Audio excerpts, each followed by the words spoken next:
Okay, so what is energy density and how is it useful? Well, to answer this question, we need to go back first of all to our good old fx graph.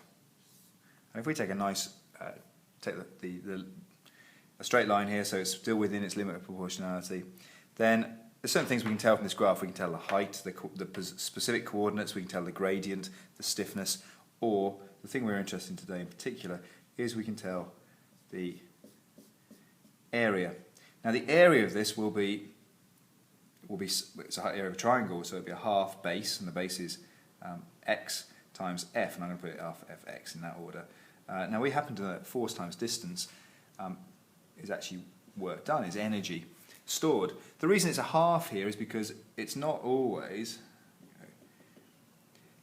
the work done formula, which is normally force times distance, only applies if you have a constant force. Now as you can see here, the force actually is building up as extension increases. So it starts off at 0 and it ends up here.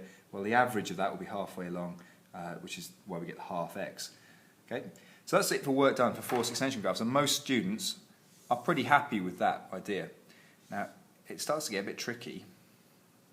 Once we start thinking about this, we start thinking about stress and strain. And we get, for stress strain, we get an identical curve within the limit of proportionality, identical shape, as this one here. The gradient obviously was different. The gradient this was k, the gradient this one is e. And if we find the area of this now, well, we know this is to do with, this is some function of f, and this is something to do with x. So it's not surprising to us that this area here is going to be something to do with work done. Well, what do we know it's going to be? It's going to be a half base times height. Well, that makes sense, not particularly useful, but we do also know that strain is equal to x over L, so original length divided by the extension divided by the original length. We know that stress is equal to F over A. All right, so let's see what, if I've got a half, let's see what this is equal to in terms of X and L and F and A. A half strain, X over L times F over A. Well, that's equal to a half Fx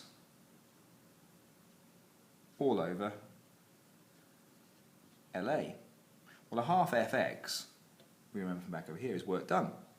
So this is equal to work done over LA. Well, length times an area, remember what we're talking about, is we've got a material that has an area like that and a length like that, area and length. Well, if we times area by length, what we end up with is volume. So what this actually gives us is the work done per unit volume, which of course is measured in meters cubed. Which sounds a bit pointless on its own. However, if I know the energy density, then I can use that. If I've got a material, I know the energy density is, let's just make up a number, 30 joules per meter cubed. So energy density, I'm going to use ED equals that for a given material. I hope this comes out quite close to the bottom of the screen. I hope it comes out. ED is 30 joules per meter cubed. Well, if I know this shape now and I've got an area that's, I don't know, it's 0.5 meters squared, and it's 2 meters long. I know the volume of that object is going to be 0.5 times 2, so 1 meter cubed. Let me pick some different numbers actually. Let's just pick 4 meters. So 0.5 times 4 gives me 2 meters cubed. Well, I know this contains 30 joules. This can take 30 joules per meter cubed. Well, there's 2 meter cubed. Therefore, the work done for this object, if that's the limit of proportionality, to reach its limit of proportionality, the work done will be 60 joules, because we just use that to scale up to whatever volume we've got. So remember, the whole idea with stress strain graphs is that they are generic, they are general to a given material, and we can apply whatever they tell us to any given shape of that material. Okay, so I hope that makes sense.